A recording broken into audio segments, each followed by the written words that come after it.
اللہ اللہ اللہ اللہ اللہ اللہ اللہ اللہ الحمد للہ رب العالمین والصلاة والسلام علی حبیبہ محمد وآلہ وصحبہ اجمعین۔ اعوذ باللہ من الشیطان الرجیم، بسم اللہ الرحمن الرحیم۔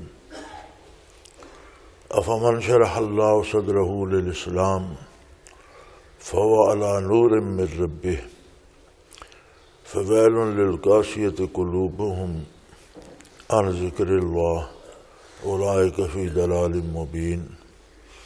اللہ نزل احسن الحدیث کتابا متشابہا مثانیہ تقشعر منہ جلود الذین یخشون ربہم ثم تلین جلودہم وقلوبہم الی ذکر اللہ ذلک ھدی اللہ یہدی بہ من یشاء ومن یضلل اللہ فما لہ من ہاد۔ اللہم سبحانک لا علم لنا الا ما علمتنا انک انت العلیم الحکیم۔ مولاي صل وسلم دائما ابدا على حبيبك خير الخلق كلهم۔ اللهم صل على محمد النبي الأمي وآله وصحبه وبارك وسلم۔ رب اشرح لي صدري ويسر لي أمري واحلل عقدة من لساني يفقهوا قولي رب زدني علما۔ مولاي صل وسلم دائما ابدا على حبيبك خير الخلق كلهم۔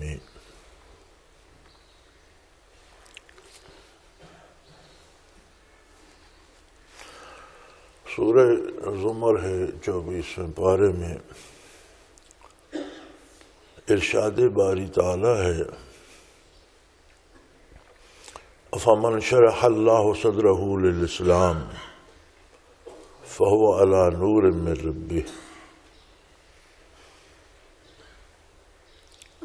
وہ شخص جس کا سینہ اللہ نے اسلام کے لیے کھول دیا ہو اور وہ اپنے پروردگار کی طرف سے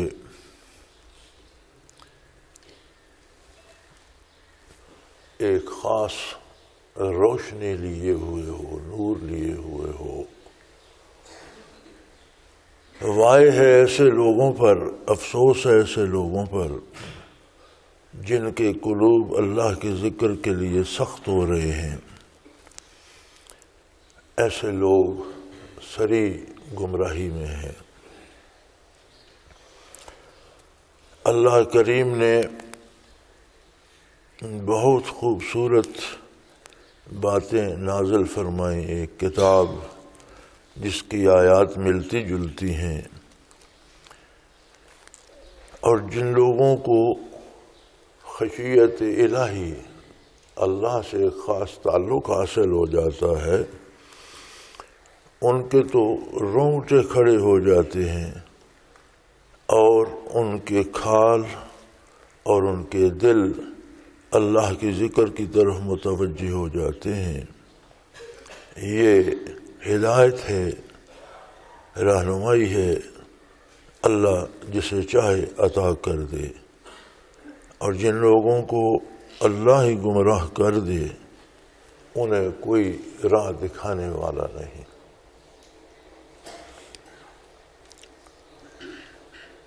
یہ آیت کریمہ ایک بڑی خوبصورت بات بتاتی ہے کہ اسلام کیا ہے۔ اسلام یہ ہے کہ مسلمان کا سینہ اسلام کے لیے کھل جائے، شرح صدر ہو جائے۔ شرح صدر یہ ہوتا ہے کہ کوئی بات دل میں کھل جائے، اور جو بات دل میں بیٹھ جاتی ہے، جذب ہو جاتی ہے، اس پر کوئی سوال پیدا نہیں ہوتا۔ اس کے لیے کوئی اعتراض پیدا نہیں ہوتا، کوئی مین میخ پیدا نہیں ہوتی۔ انبیاء علیہ السلام اور آقا نامدار صلی اللہ علیہ وآلہ وسلم کا منصب جلیلہ یہ ہے کہ آپ جو فرما دیں وہ بلا چوں چرا تسلیم کیا جائے، اس پر کیوں اور کیسے اور کیا جیسے سوالات پیدا نہیں ہوتے۔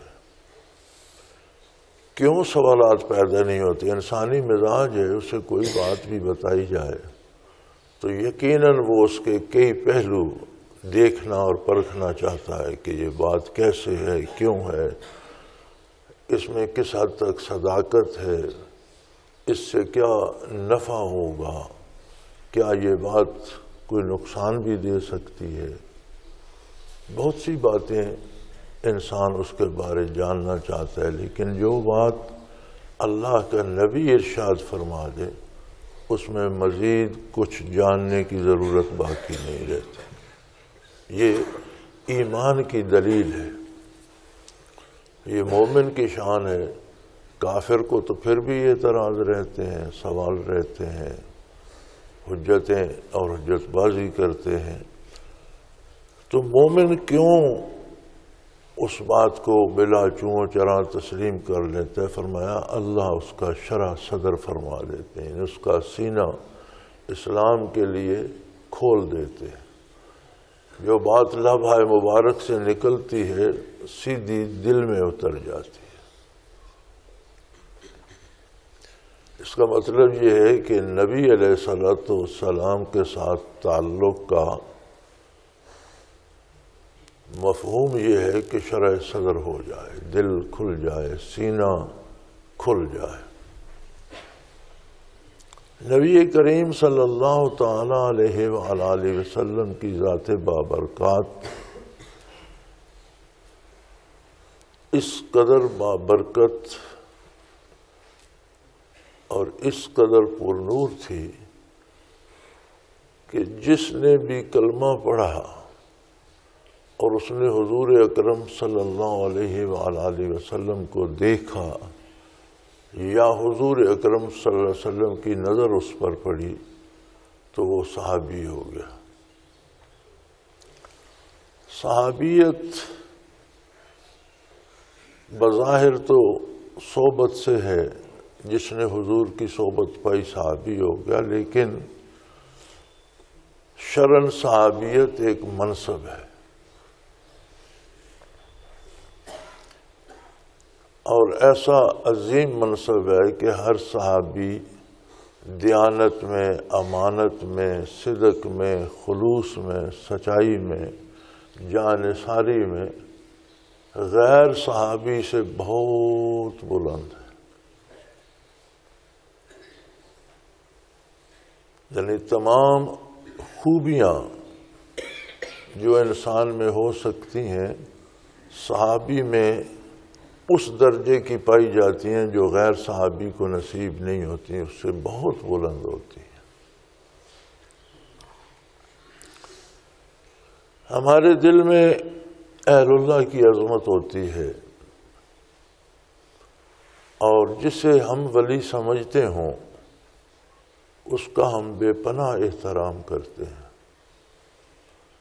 حالانکہ یہ ہماری رائے ہوتی ہے کہ یہ ولی اللہ ہے، اللہ کی طرف سے کوئی سند نہیں ہوتی۔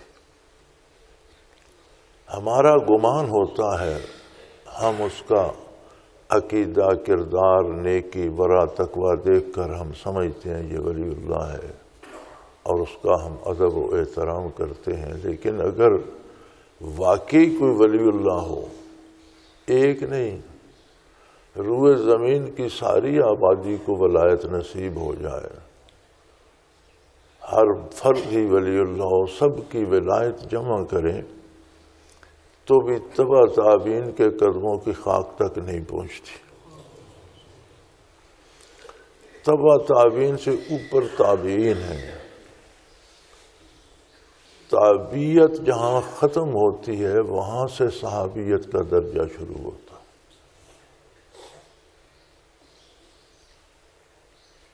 تو تو ہم یہ سمجھتے ہیں کہ ہر ولی اللہ خلوص سے اس کا سینہ پر ہے، اللہ پر اس کا اعتماد ہے، وہ نیک ہے، اس کی ساری نیکی، اس کا سارا برا تقوی، اس کے سارے ذکر اذکار، اس کے سارے منازل سلوک تبع تابعین کی پاؤں کی خاک کو بھی نہیں پہنچتے۔ تبع تابعین کی عظمت تابعین کے قدموں تک ہے، اور تابعین کی عظمت جہاں ختم ہوتی ہے وہاں سے صحابیت شروع ہوتی ہے، اور عظمت صحابیت جہاں ختم ہوتی ہے وہاں سے مقام نبوت شروع ہو جاتا ہے۔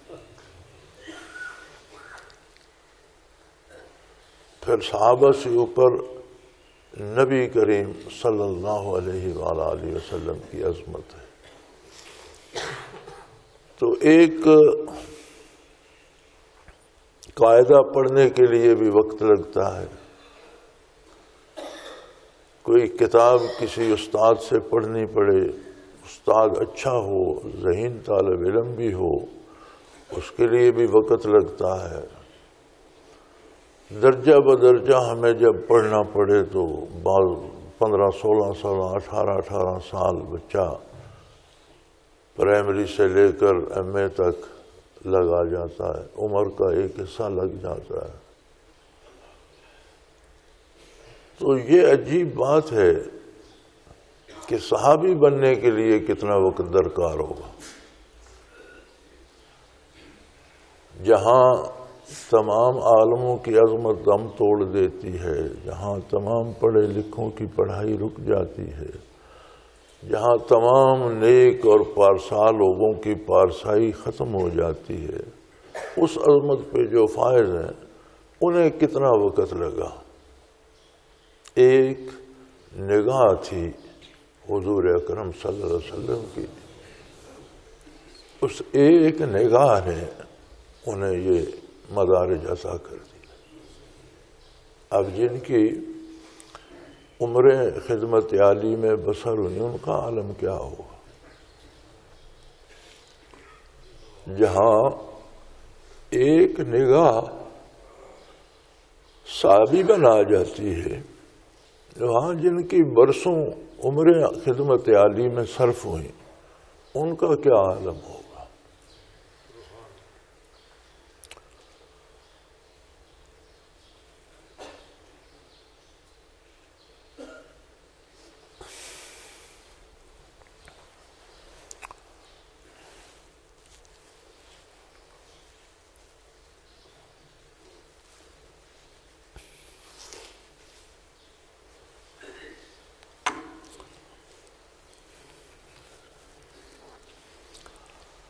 سیدنا ابو بکر صدیق رضی اللہ تعالیٰ عنہ کے فضائل میں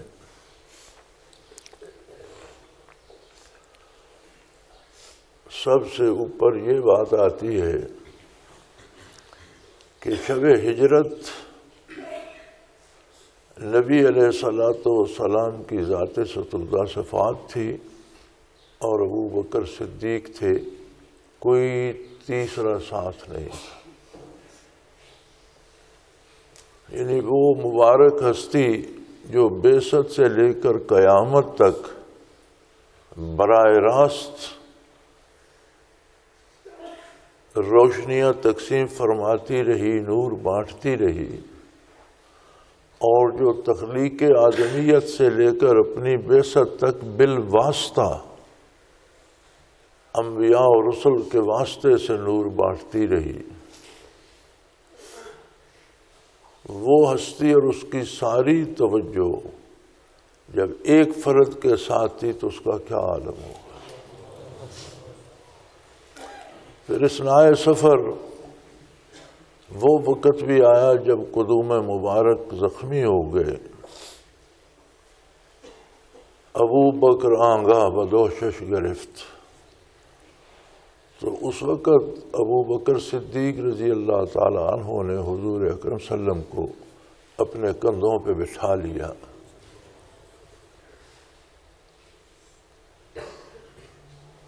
ابو بکر آنگا بدوشش گرفت ولے این حدیث است جائے نہفت کہ یہ بات بڑی حیران کن ہے، انسان کو حیرت زدہ کر دیتی ہے کہ در کس چنان قوت آمد پدید کے بارے نبوت توانت کسی میں اللہ نے اتنی طاقت پیدا کر دی کہ وہ نبوت کا بوجھ لے کر جا رہا ہے۔ تو وہ لمحے تھے جب حضور صلی اللہ علیہ وسلم کا تعلق ابو بکر صدیق کے دوشائے مبارک سے تھا اور زمین پر ابو بکر صدیق کے قدم تھے، ساری کی ساری توجہ مبارک، سارے کا سارا نور پاک، ساری کی ساری روشنی ایک بندے پر منعکس ہو رہی تھی اور کائنات سے اس کے قدموں کا تعلق تھا۔ پھر سور میں سارا وقت ایک ابو بکر صدیق کو ملا تو اس کی عظمتیں کہاں ہوں گی؟ تو حضور کی بعثت قیامت تک کے لیے ہے۔ پہلے انبیاء پر جو کتابیں نازل ہوئیں وہ بھی اللہ کی کتابیں تھیں، من جانب اللہ نازل ہوئیں۔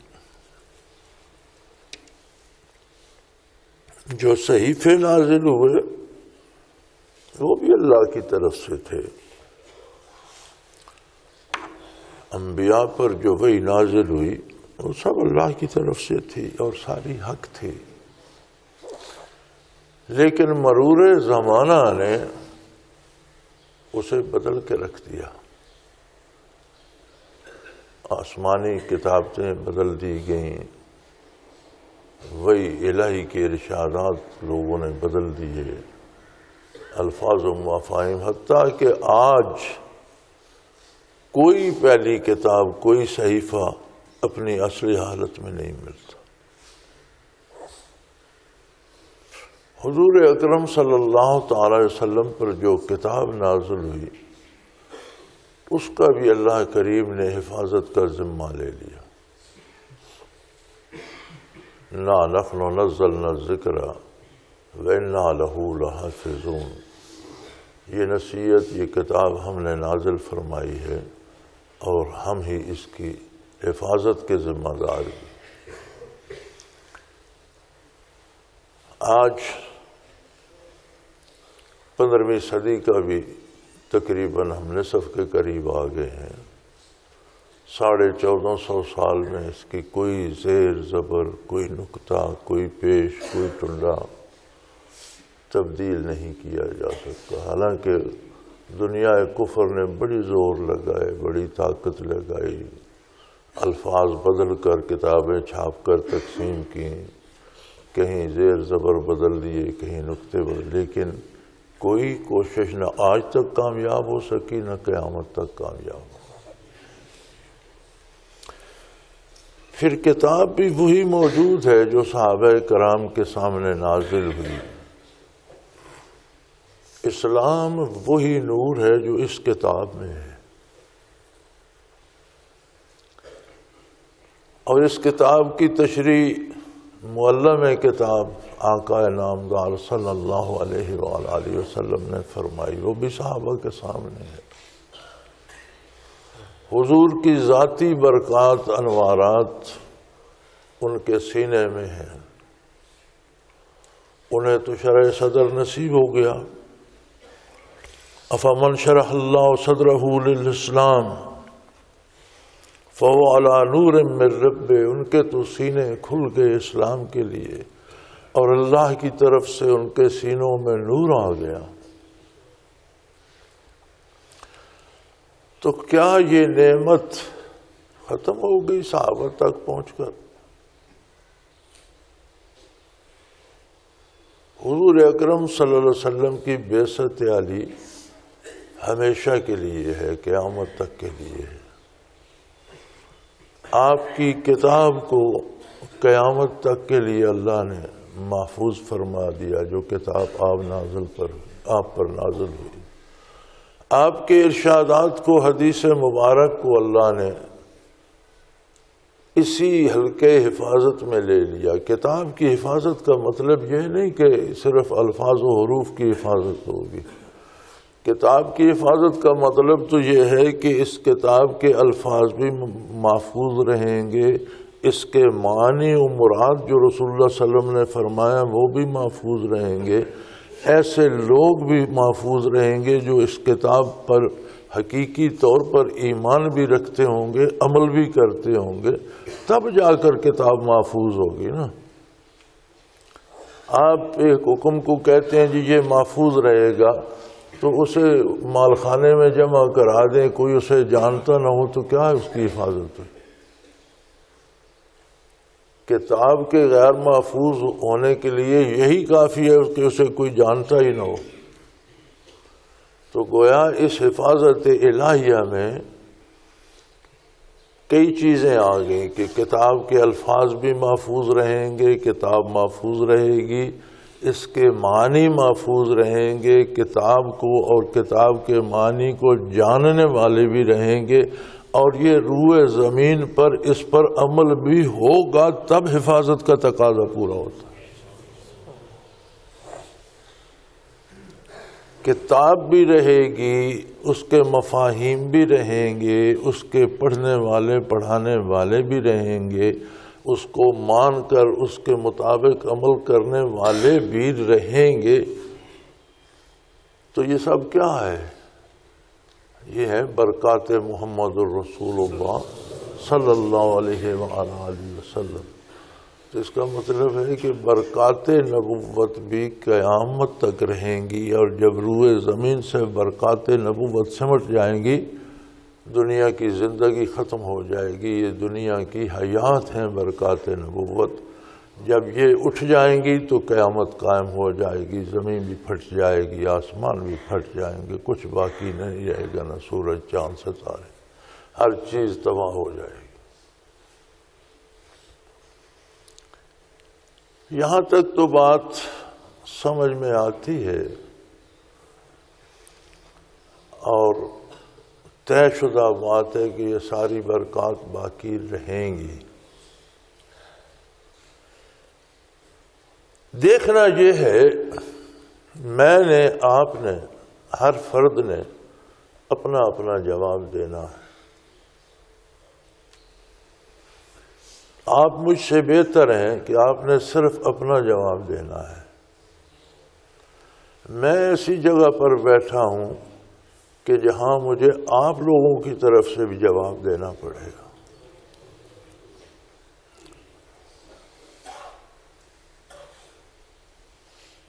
تو کیا جواب ہم دیں گے؟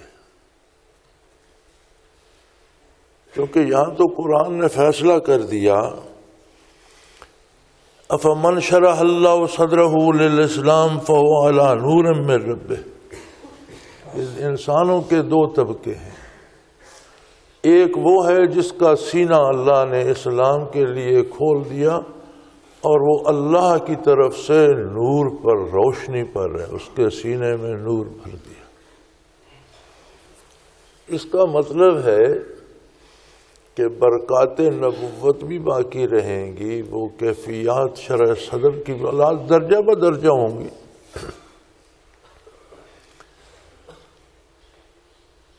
جیسی جیسی کسی کی ہمت ہے اتنی ہوں گی، لیکن باقی ہوں گی، اور ہر ایک کے لیے ہوں گی۔ ہمارے ہاں تو اب یہ رواج ہو گیا ہے نا پیری مریدی میں، کہ سارے کمالات پیر صاحب کے پاس ہیں، مرید صرف ان کے محتاج ہیں کہ ہر ضرورت کے لیے ان کے دروازے پر جائیں۔ اسلام میں تو یہ نہیں ہے۔ بارگاہ رسالت میں تو جو پہنچا وہ صحابی ہو گیا، کوئی ایک خاص پیر فقیر نہیں بنا، سب صحابی ہو۔ آگے صحابیت میں درجے ہیں، ہر ایک کا اپنا اپنا درجہ ہے، کوئی فقیہ بن گیا، کوئی مفسر بن گیا، کوئی محدث بن گیا، کوئی جرنیل بن گیا، کوئی مجاہد بن گیا، لیکن بنیادی طور پر سارے صحابی تھے۔ آگے انسانی استعداد تھی، جس شعبے میں کوئی چلا گیا اس شعبے میں بے مثال بنا۔ یہ نسبت اس طرح سے آگے چلی کہ صحابہ کی صحبت میں جو پہنچا وہ تابعی بن گیا۔ اب تابعین کا اپنا ایک مقام ہے، ایک درجہ ہے، ان میں کوئی عالم ہے، فقیہ ہے، بڑے بڑے مجاہد ہیں، جرنیل ہیں، تابعین میں بڑے بڑے نامور فاتح ہیں، وہ الگ شعبے ہیں، اللہ نے جس کو جس کی استعداد تھی، لیکن بنیادی طور پر سب وہ لوگ، پورا طبقہ جس نے صحابہ کو دیکھا تابعی ہو گیا، ان کے دل میں وہ کیفیت آئی۔ تابعین کی صحبت میں جو پہنچا وہ تبع تابعی ہو۔ تبع تابعین پر آ کر یہ بات کچھ گڑ مڑ سی ہو جاتی ہے، رک جاتی ہے، پھر لوگ کہتے ہیں آگے کچھ نہیں ہو سکتا۔ کیا آگے برکات نبوت علی صاحب الصلاۃ والسلام کو کوئی بند لگ گیا، روک دی گئی؟ یہ تو قیامت تک کے لیے ہیں۔ تو پھر کتنے لوگ ہیں جنہیں شرح صدر نصیب ہے، کتنے لوگ ہیں جن کے قلوب منور ہیں، جن کے سینوں میں نور ہے۔ اور قرآن کریم اسے اسلام کہہ رہا ہے۔ اسلام یہ ہے کہ شرح صدر ہو۔ شرح صدر سے مراد یہ ہے کہ جو ارشاد باری بطفیل نبی کریم صلی اللہ علیہ وسلم ملے، اس پر کوئی چوں چراغ کی ضرورت پیش نہ آئے، سیدھا دل میں اترتا جائے، ایسا روشن، ایسا صاف دل ہو کہ جو لفظ آئے وہ دل میں اترتا جائے۔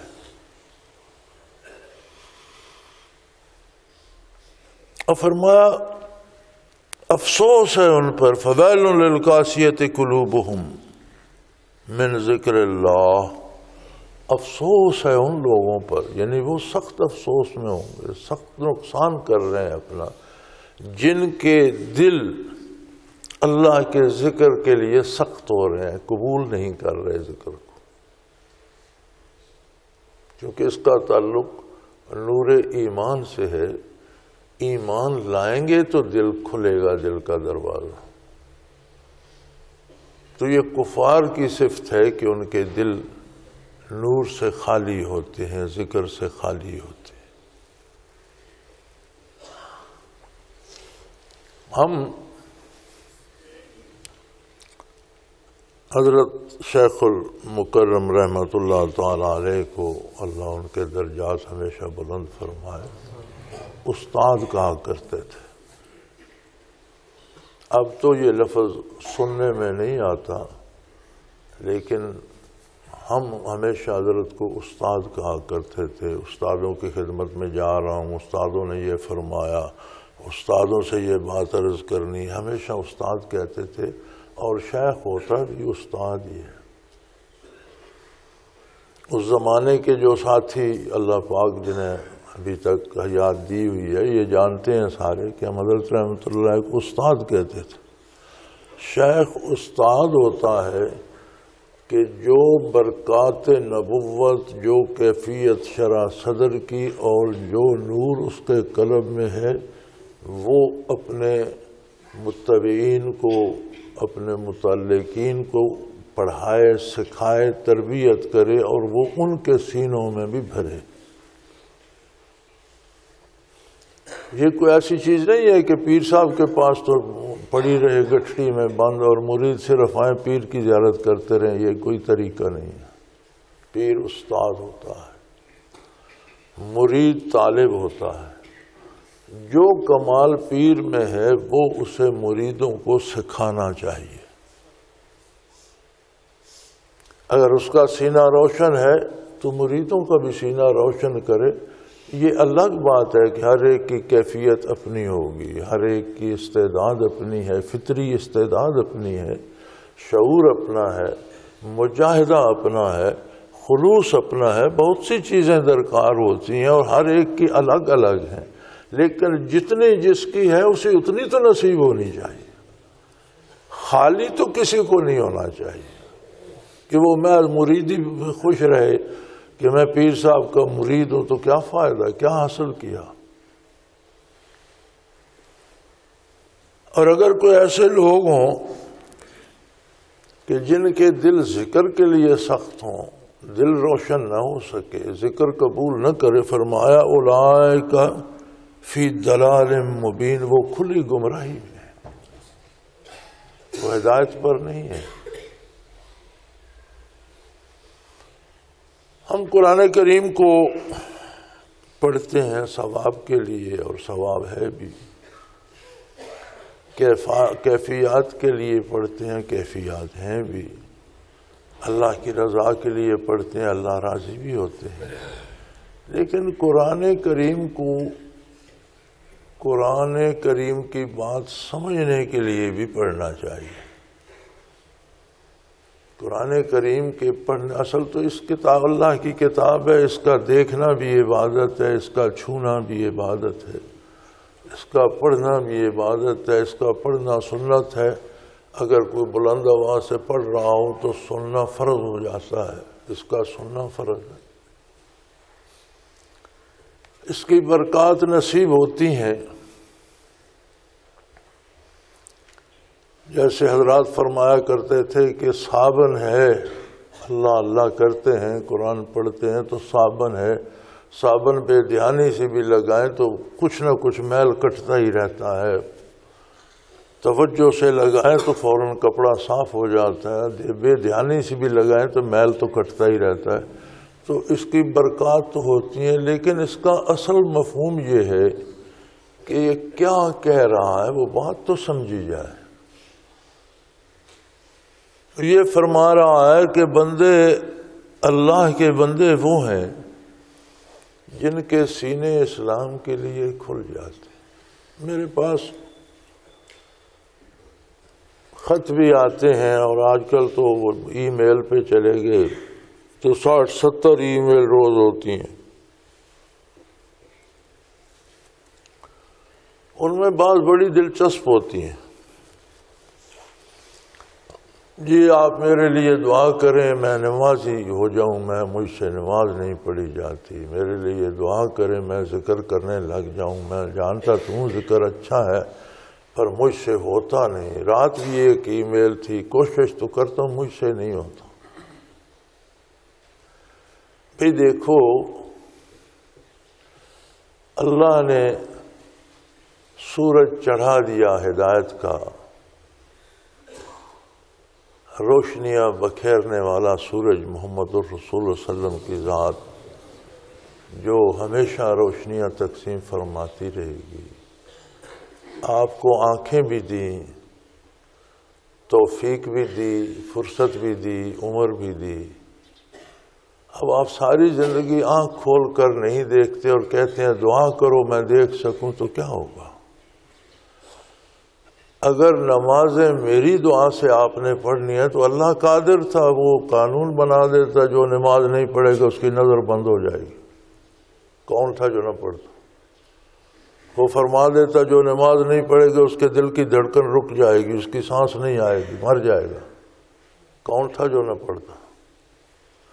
وہ جیسی شکل چاہتا ہے بنا دیتا ہے، کون ہے جو قبول نہیں کرتا؟ وہ جتنی زندگی چاہتا ہے دے دیتا ہے، کسی کو جرأت ہے چونو چرا کی۔ وہ جتنا عقل و شعور، جتنی روزی، جتنی صحت، بیماری دے دیتا ہے، کوئی چونو چرا کرتا ہے۔ وہ زبردستی نمازیں پڑھاتا تو پڑھا سکتا تھا۔ میں تو آپ کو نماز کی عظمت سمجھا سکتا ہوں، اس کا طریقہ بتا سکتا ہوں، کرنا آپ نے۔ اگر میری دعاؤں کے سہارے کرنا ہے تو پھر آپ کو کیا اس کا اجر ملے گا؟ آپ کا سینہ کیسے کھلے گا؟ اس کا تو پھر اجر مجھے ملنا چاہیے نا، پھر آپ کو تو نہیں ملنا چاہیے۔ تو یہ ہر بندے کا اپنا تعلق ہے، اللہ کے ساتھ بھی، اللہ کے رسول کے ساتھ بھی شیخ استاد ہوتا ہے۔ جتنا آپ پڑھنا چاہتے ہیں، جتنا اس کو آتا ہے، اتنا وہ پڑھا سکتا ہے۔ اب آپ کالج سکول جاتے ہیں، سکول میں بھی استاد، کالج میں بھی استاد پڑھاتا ہے۔ کسی استاد سے کہیں جی مجھ سے تو نہیں پڑھا جاتا، آپ میرے لیے دعا کرتے ہیں کہ مجھے پڑھا پڑھایا آ جائے۔ کبھی کسی نے اس طرح سوچا؟ ایسا تو کچھ سوچتا بھی نہیں۔ نہیں پڑھا جاتا تو اگلے فیل کر دیتے ہیں، اگلے سال پھر لگے رہو، سال بھر لگے رہو، پھر فیل ہو جاؤ، پھر لگے رہو، پھر فیل ہو کر کئی تھک کر چھوڑ جاتے ہیں، نہیں پڑھا جاتا، رہ جاتے۔ تو بھائی اگر آپ خود فیصلہ نہیں کرو گے ذکر کا، آپ خود فیصلہ نہیں کرو گے ادائے صلات کا، تو کسی کی دعاؤں سے کیا ہوگا؟ دعاؤں سے تو ہوتا تو صرف ایک تبلیغی جماعت ہم سب کو کافی تھی، اتنی دعائیں وہ کرتے ہیں اور رو رو کر کرتے ہیں اور اتنے خلوص سے کرتے ہیں، تو کیا بدلا ہمارا؟ دعا اللہ سے کی جا سکتی ہے، دعا بجائے خود عبادت ہے، لیکن ایسی کوئی دعا نہیں ہے جو آپ سے زبردستی نمازیں پڑھائے۔ دعا کے بعد بھی فیصلہ آپ کو خود کرنا ہوگا کہ مجھے نماز ادا کرنی ہے۔ دعا کے بعد بھی آپ کو فیصلہ خود کرنا ہوگا کہ مجھے ذکر کرنا ہے۔ ہاں دعا یہ کی جا سکتی ہے کہ یا اللہ اس کا ذکر کو، اس کو بہتر اجر عطا فرما، وہ دینے والا ہے، وہ جانے، آپ جانے۔ دعا بہرحال عبادات کا حاصل ہے، عبادات کا مخ العبادہ حضور نے فرمایا، عبادات کا مغز ہے دعا۔ لیکن دعا کی بھی تو حدود و قیود ہیں۔ جو کام آپ نے کبھی نہیں لکھا کہ دعا کرو میں کھانا کھا لوں، کھانا تو پر وقت کھا لیتے۔ کوئی نہیں کہتا دعا کرو میں رات کو سو جاؤں، تو سو جائے۔ کوئی نہیں کہتا دعا کرو میں اپنی نوکری ٹھیک کروں۔ سارے کام بغیر دعا کے ہوتے ہیں، صرف اللہ کی عبادت کے لیے پھر آپ کو سپورٹ چاہیے۔ اس کا مطلب بڑا خطرناک ہے۔ اس کا مطلب ہے کہ آپ کو شرع صدر نصیب نہیں، آپ کا دل اس بات کو نہیں مان رہا۔ عقل مانتی ہے کہ اچھی بات ہے نماز پڑھنا، یہ دماغ مان رہا ہے، لیکن بادشاہ تو دل ہے نا، دل نہیں مان رہا۔ دل کہتا ہے چھوڑ یار، کون فضول لگا رہے، دیکھی جائے گی۔ اور اسلام یہ ہے کہ افمن شرح اللہ صدرہ، اللہ جس کا سینہ کھول دے، فہو علی نور من ربہ، اور اپنے پروردگار کی طرف سے اس کے سینے میں نور بھر جائے، وہ ایک روشن راستے پر چل کھڑا ہو، تو یہ تو وہ فیصلہ ہے جو ہر فرد کا ذاتی ہے۔ اس میں کتنا خلوص ہے، کتنی محنت ہے، کتنا مجاہدہ ہے، کتنی طلب ہے، وہ بندہ جانے اور اس کا مالک جانے۔ تو میرے بھائی اس راہ میں بھی اپنی ذات سے فیصلہ کر کے آؤ اور اپنے دلوں کو کھول کے رکھو۔ اللہ آپ کو شرع صدر نصیب فرمائے اور سینوں کو منور کرو۔ اس بات پہ نہ رہو کہ کوئی مجھے کرائے تو میں کروں گا، کیونکہ فَوَيْلٌ لِلْقَاسِيَةِ قُلُوبُهُمْ عَنْ ذِكْرِ اللَّهِ، جن کے دل ذکر اللہ سے سخت ہو رہے ہیں، نہیں مانتے، اسے فرمایا صد افسوس ہے ان پر، وہ تباہ ہو گئے، ختم ہو گئے، ان کا کچھ نہیں بچا۔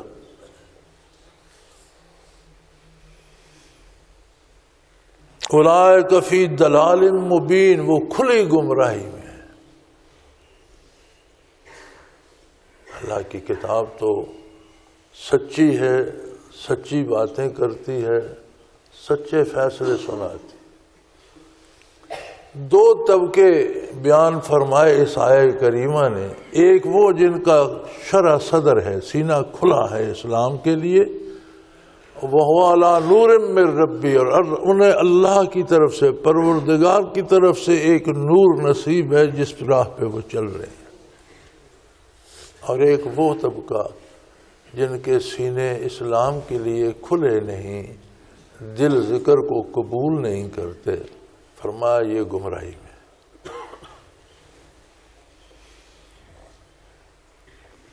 اللہ نزل احسن الحدیث کتاب متشابہ مثانیہ، اللہ نے یہ خوبصورت کتاب نازل فرمائی، احسن الحدیث، بہت پیاری باتیں ہیں اس میں، بہت خوبصورت باتیں ہیں اس میں۔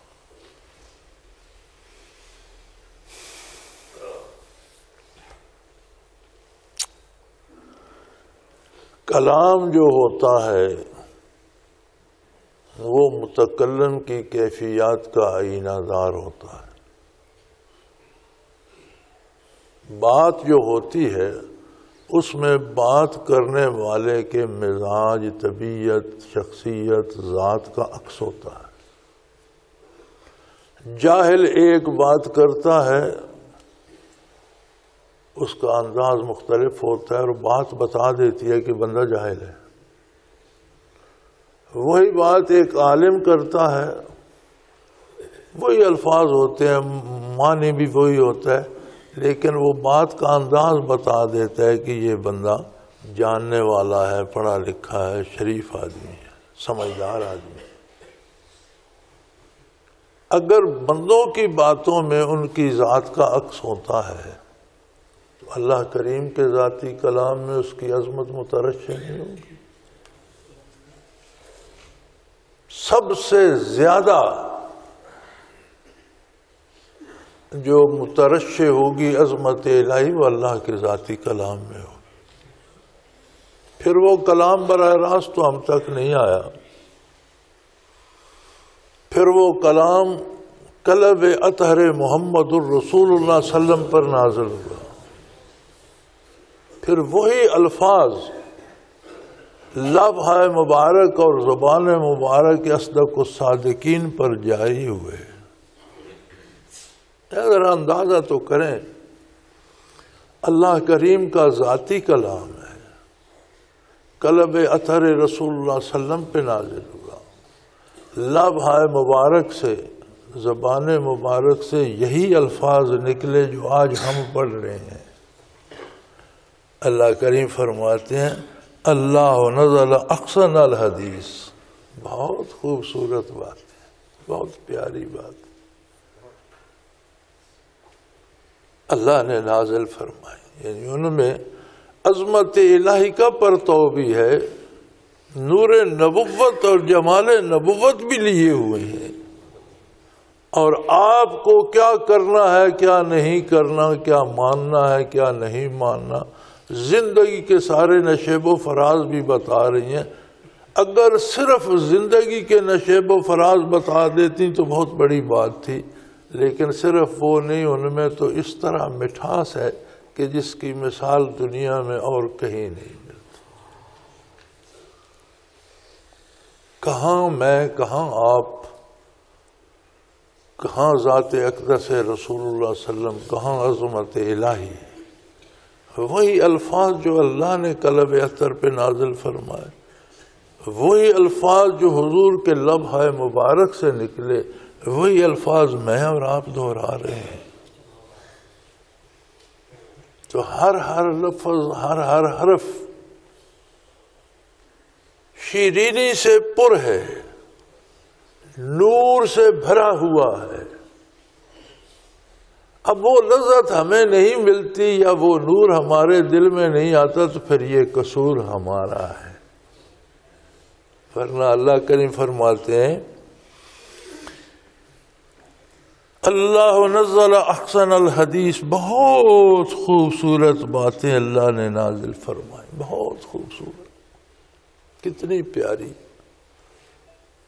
لیکن ہر پھل میں ایک لذت، ایک شیرینی، ایک مزہ ہوتا ہے، ہر کھانے میں اپنا اس کا ٹیسٹ ہوتا ہے۔ اسی طرح قرآن کے ہر لفظ میں اس کا اپنا ایک مزہ ہے، اس میں عظمت الہی بھی ہے، اس میں برکات نبوت بھی ہے، وہ تجلیات باری کا بھی امین ہے، وہ نور نبوت کا بھی امین ہے۔ اللہ کریم فرماتے احسن الحدیث، سب سے خوبصورت بات۔ جتنی باتیں روئے زمین پر کوئی کرتا ہے، کر چکا ہے، کرے گا، سب سے خوبصورت بات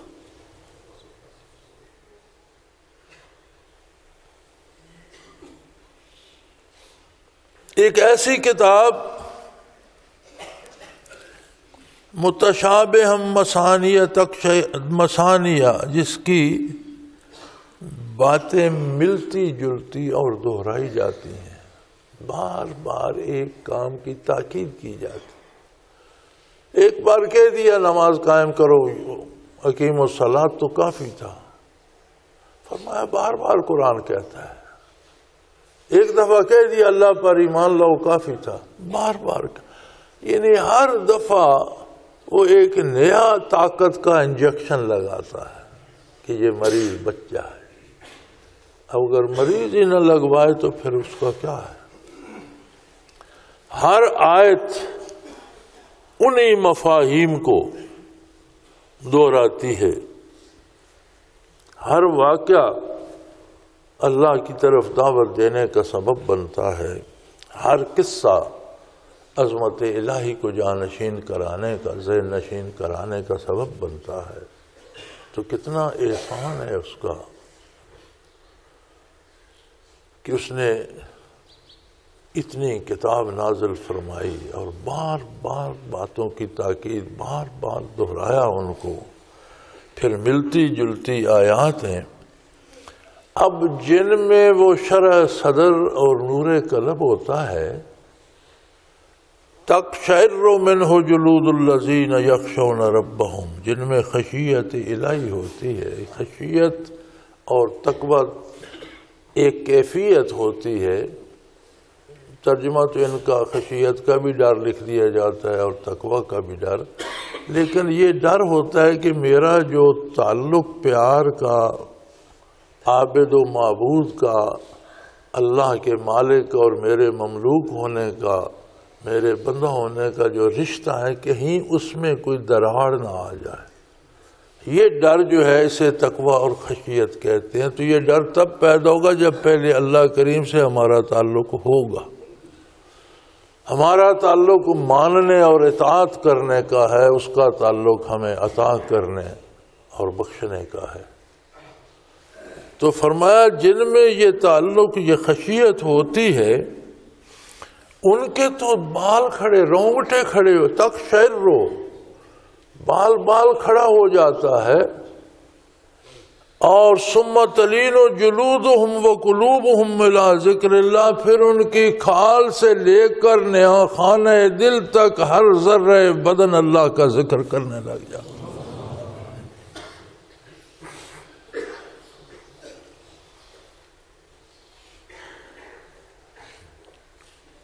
کتاب کی تعریف اللہ کریم نے فرمائی. جو کتاب کو قبول کرتے ہیں ان کی نشانیاں بھی بتا دی.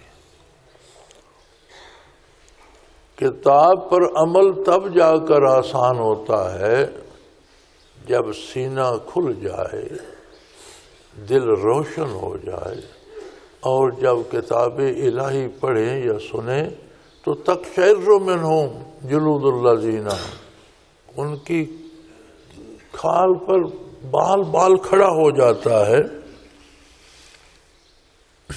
بدن کانپ اٹھتے ہیں، لرزہ طاری ہو جاتا ہے. ثم تلین جلودہم وقلوبہم الی ذکر اللہ، پھر ان کی کھال سے لے کر نہا خانہ دل تک ہر ذرے بدن ذاکر ہو جاتا ہے. اللہ اللہ اللہ اللہ اٹھنے لگ جاتی ہیں صدائیں. ذالک ھدی اللہ یہدی بہ من یشاء، یہ ہدایت ہے اللہ کی طرف سے، یہ سیدھا راستہ ہے. ان لوگوں کو پھر توفیق ہوتی ہے اطاعت کرنے کی اور نیکی پر اور سیدھے راستے پر چلنے کی. اللہ جسے چاہے اسے عطا کر دے. وَمَن يُضْلِلِ اللَّهُ فَمَا لَهُ مِنْ هَادٍ، جسے اللہ ہی ٹھکرا دے، گمراہ کر دے، اسے کوئی رہنمائی کرنے والا. یعنی جن کو یہ کیفیات نصیب نہیں ہوتی وہ اس بات پہ خوش نہ ہوں. کتنے لوگ جو مساجد نہیں آتے، نمازیں نہیں پڑھتے، وہ اس پہ خوش نہ ہوں کہ ہم نماز نہیں پڑھتے. فکر اس بھی بات کی کریں کہ اللہ انہیں پڑھنے کی توفیق نہیں دیتا. اللہ انہیں اپنی بارگاہ میں سر بسجود ہونے کی مہلت نہیں دیتا. وہ نہیں چاہتا کہ ایسے لوگوں کی پیشانیاں اس کی بارگاہ میں، جو کہ گمراہ لوگ اس بات پہ خوش نہ ہوں کہ ہم بڑے تکڑے ہیں، ہم اللہ کی مخالفت کر رہے ہیں. وہ دیکھیں یہ کہ وہ ہم سے خفا ہے، ہمیں اپنے در پہ آنے نہیں دیتے، کیونکہ محتاج تو بندہ ہے، اللہ تو نہیں ہے۔ بڑے بڑے شہنشاہ، بڑے بڑے سلطان، ایسے بادشاہ جنہوں نے خدائی دعوے کیے اور اپنے آپ کو سجدے کراتے رہے، کہاں ہیں وہ؟ جنہوں نے بڑے بڑے قلعے تعمیر کیے، وہ آج کہاں ہیں؟ اکثر کی تو قبور ہی نہیں ملتی ہیں، اور جن بادشاہوں کی قبروں ملتی ہیں ان پر لوگ پکنک منا رہے ہوتے ہیں اور سیر کرنے جاتے ہیں اور انہیں دیکھنے جاتے ہیں۔ کہاں گئی وہ شاہی عظمتیں، اور کہاں گئی وہ شان و شوکت، اور کہاں گئے وہ لو لشکر، کہاں گئی وہ مال و دولت؟ کچھ بھی نہیں بچا۔ انسان محتاج ہے، جو اللہ کی اطاعت نہیں کرتا وہ یہ سمجھ لے کہ اللہ اس سے ناراض ہے، خفا ہے، وہ اسے اپنی اطاعت کی طرف آنے نہیں دیتا۔ کیا غلطی کی اسے سوچنا چاہیے میں نے کیا کیا۔ اسی طرح اگر نماز چھوٹ جائے تو ہمیں سوچنا چاہیے، میں اپنی پارسائی پہ نہیں رہنا چاہیے، سوچنا چاہیے کیوں چھوٹ رہی ہے، ذکر چھوٹ رہا ہے، کیوں چھوٹ، میں نے کیا کیا، کیوں یہ مجھ پر گرفت آ گئی۔ اس بات پہ نہیں ہوتا کہ کوئی دعا کرے تو میں ذکر کرنے لگ جاؤں، خود فیصلہ کرنا پڑتا ہے کہ میں کیا غلط کر رہا ہوں کہ مجھ سے یہ نعمت چھن گئی، میں وہاں اصلاح کروں، اپنے کردار کی، اپنے نظریے کی، اپنی باتوں کی سوچے، اپنے کردار کے بارے سوچے، میں نے کیا کھا لیا، کہیں کوئی ناجائز چیز کھا لی، حرام کھا لیا، کوئی ناپاک چیز کھا لی، کہیں میں نے کسی کی غلط باتیں، بات کرنا تو اور بات ہے، بات سننا بھی عیب بن جاتا ہے۔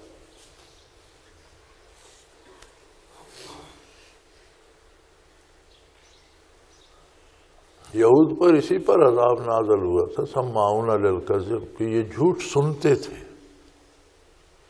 یعنی جھوٹ کہنا تو بہت بڑا جرم ہے، جھوٹ سننا بھی جرم ہے، اس پر بھی عذاب الہی نازل ہو جاتا۔ سماعون للکذب، ان پر اس لیے عذاب آیا کہ یہ جھوٹ سنتے تھے، غلط باتیں سنتے تھے۔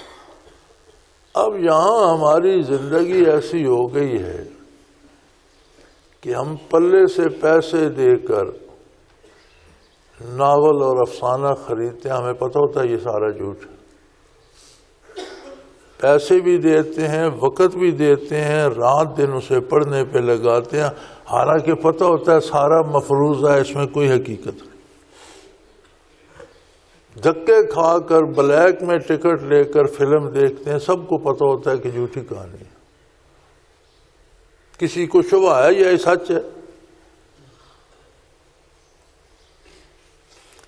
پلے سے پیسے دے کر بازار سے کھانا لے آتے ہیں، گھروں میں پکانا چھوڑ دیا ہے، یہ پتہ نہیں کہ حلال پکا ہے یا حرام پکا ہے، پاک ہے یا ناپاک ہے۔ تو بھئی یہ تہذیب ہوگی تو شرع صدر کہاں ہوں گے، نماز کی توفیق کہاں ہوگی؟ ایسی پیشانیوں کو سجدہ کرنے کی توفیق کب دے گا؟ سننے کو جھوٹ، کھانے کو حرام، محافل میں جھوٹ، دھوکہ بازی، اور ہر دھوکہ بازی کو سیاست کہتے ہیں۔ عجیب سیاست ہے یار، صحابہ کرام نے بھی سیاست کی، روئے زمین کو ہلا کے رکھ دیا، بڑی بڑی حکومتوں کو ہلا کے رکھ دیا، بڑے بڑے ممالک فتح کیے،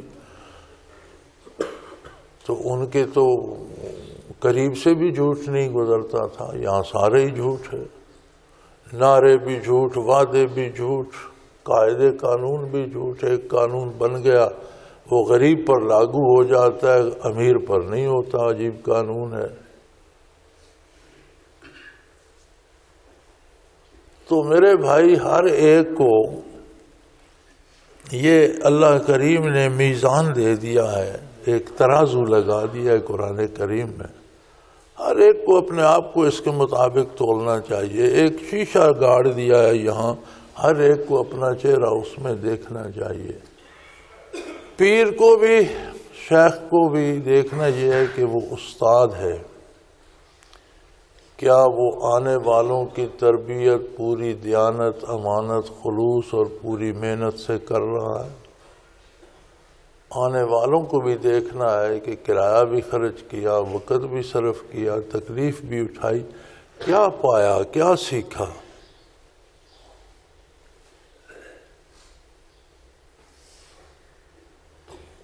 میرے ایک رشتے میں چچا ہوتے تھے تو انہیں ایک بڑی خانقاہ پر جانے کا بڑا شوق ہوتا تھا. سادہ سے آدمی تھے، کاشتکار آدمی تھے. کبھی گھر سے نکلتے تو پھر وہ 2-4 دن غائب ہو جاتے تو گھر والوں کو پتہ ہوتا تھا کہ ادھر چلے گئے ہوں گے خانقاہ پر. جب واپس آتے تو باسی ٹکڑے روٹی کے باندھے ہوئے ہوتے تھے. بھئی یہ کیا ہے؟ یہ لنگر ہے. میں انہیں کہتا کہ یار تو نے اتنے پیسے بھی خرچ کیے اور اتنے دھکے کھائے اور 4 دن بعد آیا تو باسی روٹیاں لے آیا، کیا فائدہ اس کا؟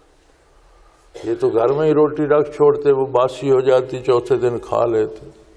اور آپ ایسا ہی کہتے ہیں یہ بڑی برکت ہے. پھر آخر وہ بیمار ہوئے. اب ان کو وہ امیدیں تھیں اس خانقاہ سے جو بندے کو اللہ سے ہونی چاہیے کہ بیمار ہوں گا تو شفا دیں گے، تکلیف آئے گی تو دور کریں گے. تو زخم لگ گیا، شوگر تھی، وہ ٹھیک نہیں ہو رہا تھا، اسی میں فوت ہوئے. تو پیر صاحب کو گالیاں دیا کرتے تھے کہ ساری عمر اس کے دروازے پہ چل چل کر وہ ایسا تیسی اس کی، وہ اتنے جوگا بھی نہیں میرا زخم ٹھیک کر.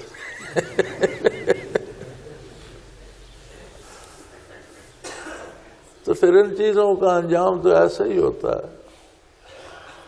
تو میرے بھائی اپنے رشتے کو اللہ کے لیے رکھو، اپنا جائزہ لو. ہم دوسروں کو ناپتے رہتے ہیں وہ کیسا ہے، وہ اس کا جواب کوئی میں نے دینا ہے، آپ نے دینا ہے.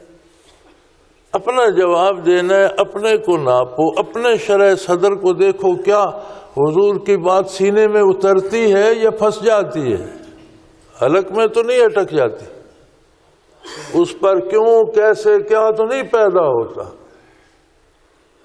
جب یہ پتا ہو کہ یہ حکم اللہ کے نبی کا ہے، بات ختم. شرح صدر یہ ہے کہ پھر وہ دل میں کھپ جائے، پھر دل چاہے اس کے کرنے کو، بلکہ اس کے نہ کرنے سے دل دکھی ہو کہ یہ تو کرنا ہے. جیسا پیاسا پانی کی طرف لگتا ہے، ایمان اس طرح اطاعت نبوی کی طرف لپکتا ہے. اور اس کیفیت میں اللہ ایک نور سینے میں پیدا کر دیتے ہیں کہ اس بندے کو بھلائی اور برائی میں تمیز آ. جب روشنی ہوتی ہے تو کیا ہوتا ہے؟ اچھا برا نظر آنے لگ جاتا ہے. جب سینے میں نور ہوتا ہے تو برائی کڑوی لگتی ہے اور نیکی بھلی لگتی ہے. ایک کیفیت ہے. اور جب یہاں سے شروع ہوتی ہے تو پھر وہاں تک پہنچتی ہے کہ جب بھی اللہ کا نام سنتا ہے، اللہ کی آیات سنتا ہے تو جسم لرز اٹھتا ہے. اور کھال سے لے کر نہا خانہ دل تک اللہ ثم تلین قلوب جلودہم وقلوبہم الی ذکر اللہ. کھال سے لے کر نہا خانہ دل تک ہر ذرے بدن اللہ اللہ کرنے لگ جاتا ہے، ذاکر ہو جاتا ہے. ذالک ھدی اللہ، یہ اللہ کی ہدایت ہے. یہدی بہ من یشاء، جسے چاہے عطا کر دے. اور جنہیں اللہ نے گمراہ کر دیا ہے، جن سے اللہ کریم ناراض ہو گئے، انہیں پھر ہدایت کون دے سکتا؟ اللہ کریم ہم سب کو معاف فرمائے، ہماری کوششیں قبول فرمائے، ہمارے سینے کھول دے اور نور قلب عطا فرمائے. اپنا جائزہ لیتے رہا کیجئے، اپنا محاسبہ کرتے رہا کیجئے. دعا ضرور کیجئے اپنے لیے بھی، میرے لیے بھی. میری بھی ذمہ داری ہے، آپ کے کہنے کی ضرورت نہیں ہے سب کے لیے دعا کروں.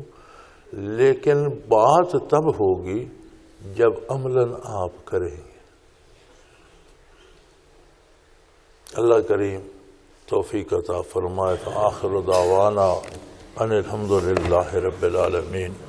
اللہ اللہ اللہ اللہ اللہ اللہ اللہ اللہ۔